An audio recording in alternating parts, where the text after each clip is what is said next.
Hey everyone, and welcome to Almost Cancelled. I'm Peter, that is Connor, and we are going to talk about Lost in Space Season 1, Episode 9. It's called Resurrection, so full spoilers for the episode as always. We ended the episode last time, big moment, big epic ending where John and seemingly Dawn both die in a blaze of glory because Smith, the idiot that she is, decided to knock out Maureen as they were, flying out into space, and she was doing all the navigation on the ground, and it all went quite bad. And because one of the questions you had was what was her intention with this? She needs this to survive as well. They did actually answer this because very early on she actually outright says, "Oh, I didn't know they needed you." Yeah, yeah. And to be fair, because it got me thinking about it, and she didn't really see any of the preparation for it. She was just locked away or No, I think whatever. context of, okay, you could hear her giving instructions. I feel like she could have been a bit more aware, but fair enough. They answered it. There's a debate in this to whether or not she's stupid. Right? And Murray's like, I don't know, well, you're a lot of things, but I think you're stupid. You're very convincing in a lot of ways. But they've shown us before that she never went through any of the testing. She doesn't know anything about space travel, especially No. since This wouldn't have even been in the testing, this method. yeah, exactly. Especially since this is old school space travel as opposed to what she's aware that they're doing now, which is just Yeah. everyone on the ships just do it. So, so that's some interesting stuff, and that sets up where we are in this episode, where we have Maureen with Smith. Smith's like taking her away, tied up to do something. The kids are on their own. They're trying to figure out what's happening. The girls have found Will, and they actually start with a flashback to when the I'll use air quotes for this, the meteorite lands on Earth that caused, was the beginning of the storm and the climate and everything else. Yeah. Just after Christmas. Which, of course, we get some big juicy intel later on that it's not exactly maybe what they were saying it was this whole time. Yeah, yeah. I will say during the flashback, one of their key piece of evidence for it was, oh, but we have satellites that'll pick these up, and and she's like, oh, I did a few days ago. And she's like, yeah, we should have known for months. I'm like, yeah, but that's not how it works in reality. I mean, just like last week, one went past us that we should have known about months ago, but didn't till like 12 hours before. Oh, sure, but I mean, that is the future. Sure, but Well, not that far in the future, I don't think. oh yeah, but I mean, admittedly, we get any explanations to why their space travel's so good. We'll get to that in a second. But I mean, they're in the future, so I'll just kind of accept that. Okay, it's better enough that. Fine, but I don't know. To me, that was like, okay, that's too flimsy to be a key piece of evidence at that point. Okay, sure, but her other piece of evidence sounded quite reasonable, and that Yeah, yeah, something this big usually has lots of little meteorites that come off it, and then land later, there's fallout from it. yeah, And there's that's been, pretty good evidence. and there's been none of that, and so later on, when we learned that this was probably a ship, an alien ship, because it turns out the reason why we've jumped ahead in space travel so quickly is because we've essentially stolen the engine from an alien ship, and that's what's actually powering the Resolute. And we get teases of this during the episode in the flashbacks where Penny and Will are like playing. It's that, what do you call that thing? Because we had it in school where you touch it and your hair would stand up. Just, I don't know.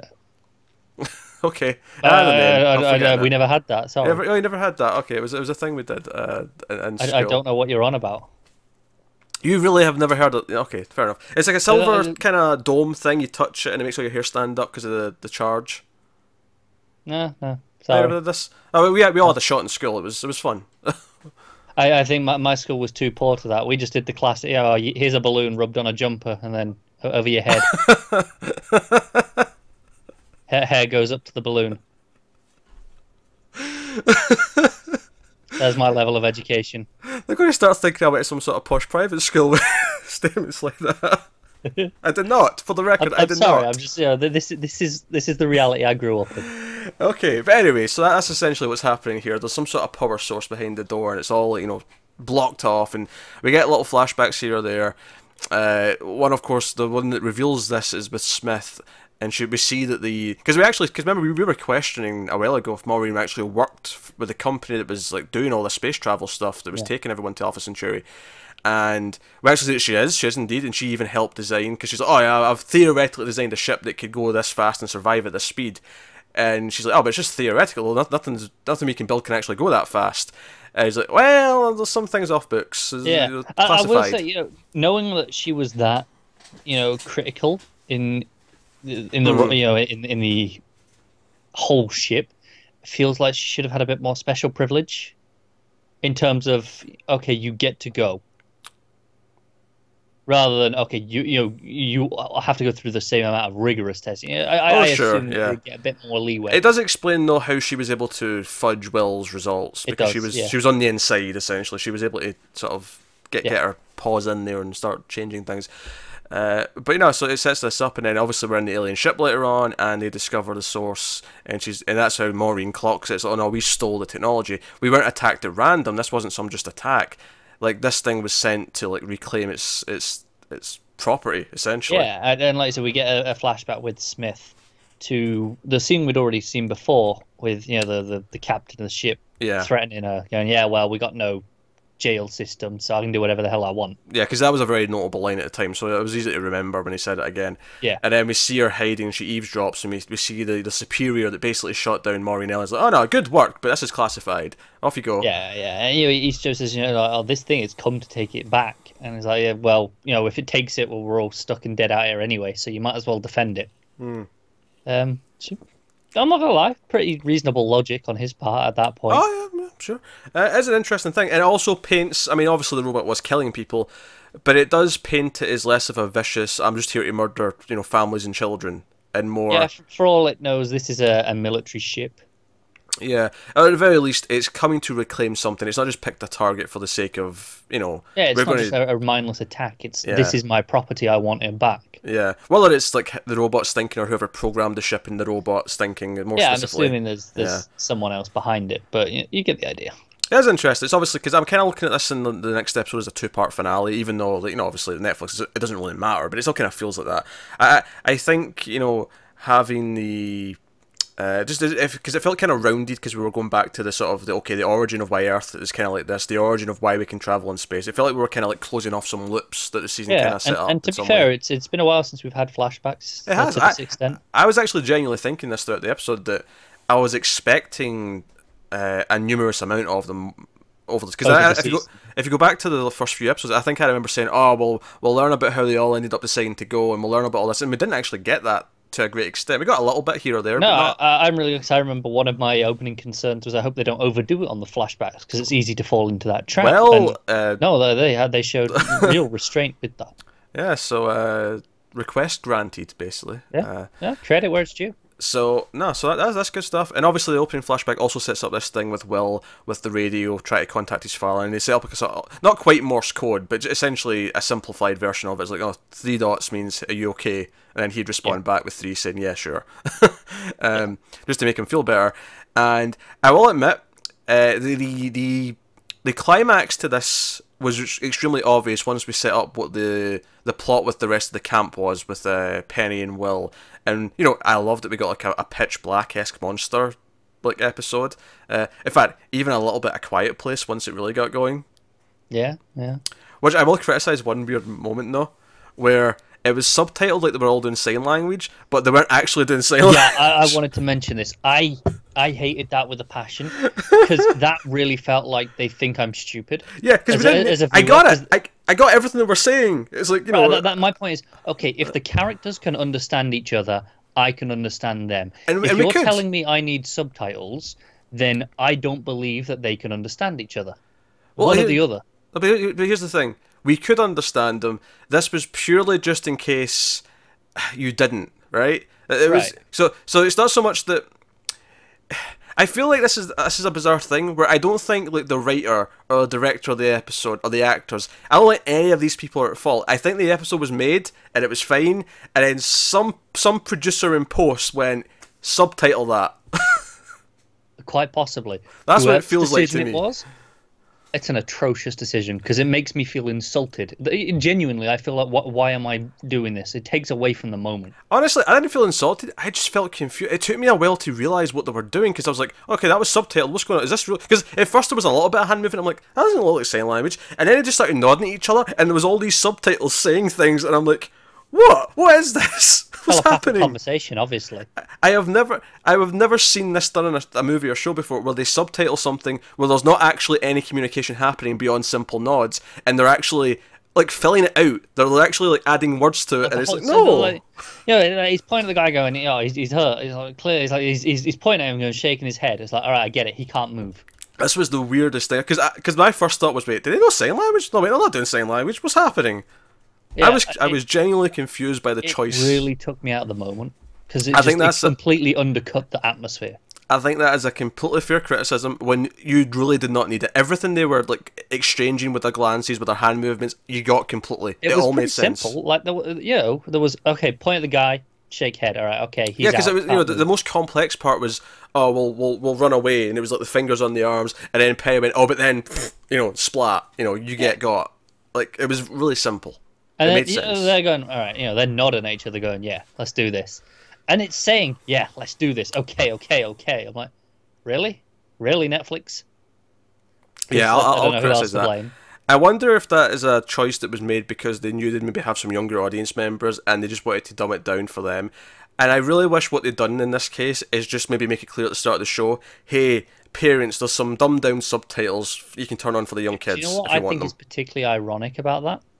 I think anyone who's young enough that wouldn't follow this right from context, I think those subtitles would have been moving too quick for them to read.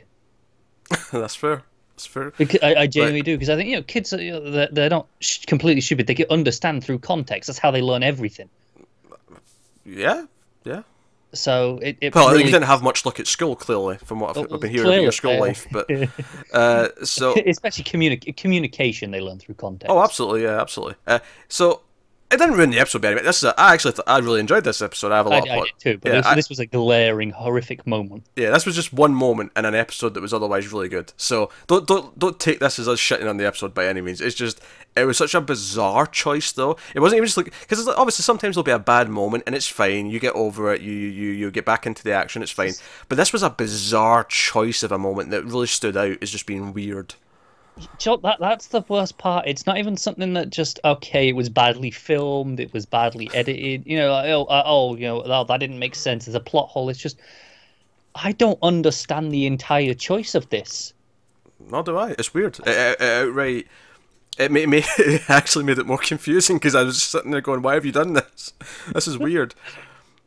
And like I said, it completely ruined the atmosphere and the tension at the moment. There's a few seconds where you have to kind of like realize, wait, they're just like making up words for what they think they're saying through their nods and stuff. They're not actually translating something. It's bizarre.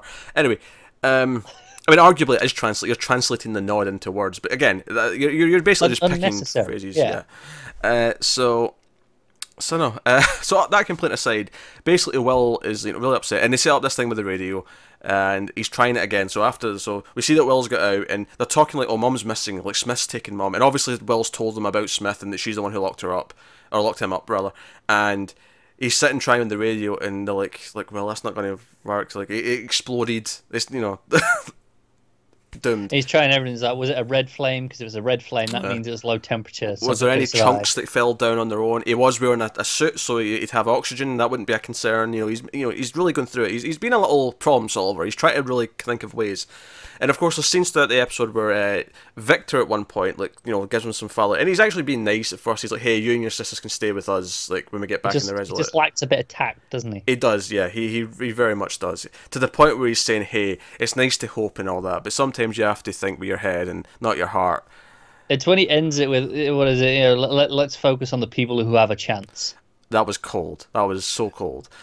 What? And it's funny, because I know, because we get into the cave, because the whole thing is that Will's basically realised that the rock they got from the cave is actually shit. It's fancy alien shit. And of course we heard way back at the start of the season, we've got converters, we can turn shit into energy, but it would take us 30 years to produce enough shit. And that's between everyone. Like 3 years. Oh, was it 3 years? Sorry. I think it was 3 between Regardless, all of them. they've not got 3 years.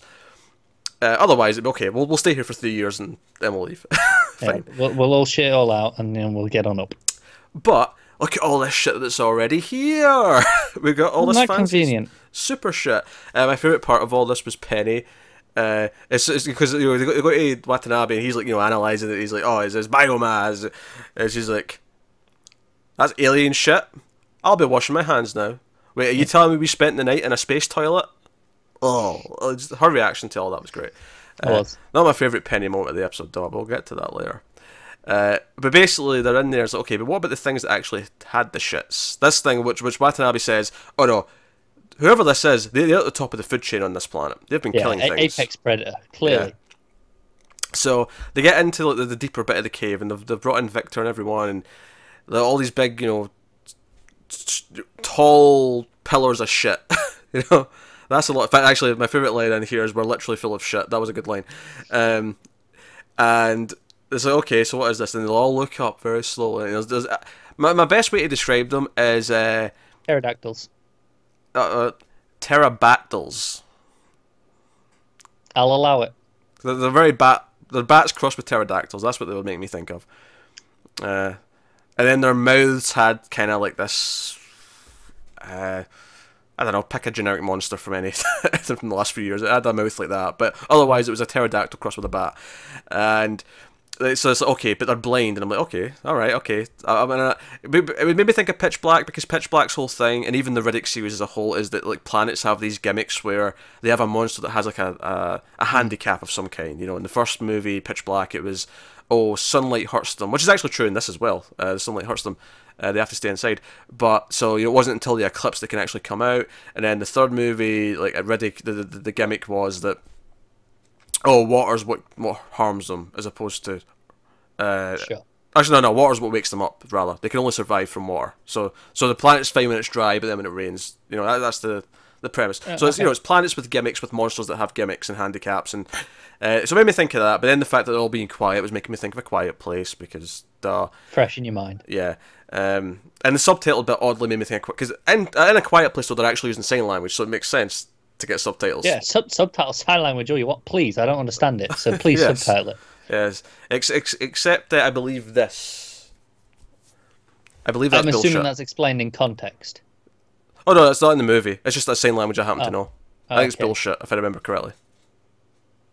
I mean, Or maybe just shit. May just be shit in general, but I don't know. I just bullshit. I assume the arms crossed is like, okay, that's the cow essentially. yeah. Because it's long. And then the hand going like that's the The one end. the shitting, of course. Right. Anyway, that was a tangent to go down. So we get a lot of cool stuff with them sneaking about. Okay, the good news is we've got all this shit, and we can use this shit to get all of our Jupiters up to the Resolute. Isn't that exciting? Here's the bad news. Yeah, we got to get it out of there without making a sound. So there's some fun stuff with like when one of them drops a tool and everyone's like, you piece of shit. But that's the thing. As soon as they introduced this concept of, well, we have to go in there and we have to be quiet, I'm like, well, I wonder when Will's radio is going to get a response from Dad. Or, well, Dad. Probably. I mean, it could be Dawn. It could be, or some sort of natural phenomenon, just mirroring it back, essentially. Nah. At least one of them's alive. Come on now. I agree. I think Don's alive, and he doesn't know the code, but he's just he's just repeating it back, right? Yeah, potentially. Yeah, if one of them's dead, it's definitely John. I can see them both being alive, but if one's dead, it'll be John. I think one's dead just for the sake of, okay, it's real, it's serious. Yeah, Smith killed someone by what she did. Yeah, I can see that reasoning. But and that would make it like a heartfelt sort of like bittersweet thing where, okay, Dawn's alive, that's good, but that means her dad's really dead. It's way more crushing, given that he spends all this episode hoping that he's alive, coming up with all these solutions how he's alive, and then he's rewarded. This. Yeah, he's rewarded, and in a way he's rewarded because here's some proof that someone made it out. And how crushing is it going to be? It's like, well, actually he was dead. Yeah, and then we get some like horror movie action stuff. We have the obviously scene where there's a few of them trapped in. VJ, of course, Watanabe, and they're being quiet and they're trying to sneak out. And there's some creeping around, and there's throwing a rock. It's Angela as well, who's feeling kind of guilty about the whole thing with trying to shoot the robot and getting her dad hurt. And she kind of like tries to apologize on the way back after they get out. And like Will's like, hey, that's not your fault. Smith has a way of making people do things they'll regret. Like, he's actually a really smart kid in a lot of ways. So it's just nice, and my favourite moment though in all this. So Penny ends up saving VJ, and I'm like, okay, didn't have to bother your arse, Penny, but that's fine. And they're on the way back, and VJ basically gives this speech, or he tries to give a speech, and Penny kind of fills it in for him because he's been a bit of a slow-speaking douchebag. And she's like, "Oh, so you're regretting you broke up with me?" It's like, "Well, pretty much, yeah." And you're regretting that you were immature, and so on and so forth. She says like 5 things. He's like, "Well, I wasn't going to put it in those words, but sure." It's like, "So when we get back up to the Resolute, do you want to hang out or something?" And she's like, "No, I'm good." Then it just walks off. I love it. Yeah, it's real satisfying. I love it. Yep, it's so good. Because obviously we complained he was just kind of like the nothing, like bland love interest character, and I think setting up this moment for her, it makes it make a lot of sense because he didn't have to be set up any better for this moment to work. It actually works better almost because we don't care about him too much. Yeah, I'm glad because the thing is, if we cared about him, it would presumably because he was a decent person, right?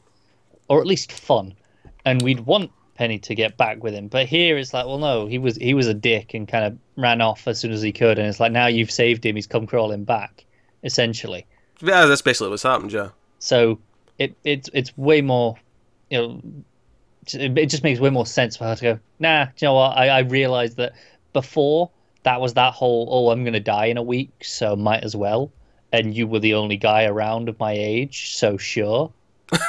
But it's like, and then she's gone, do you know what? I can do better. Yeah, no, it's just realizing that he's only doing this because she saved him. So it's like, no, like, that's not someone to spend your time on.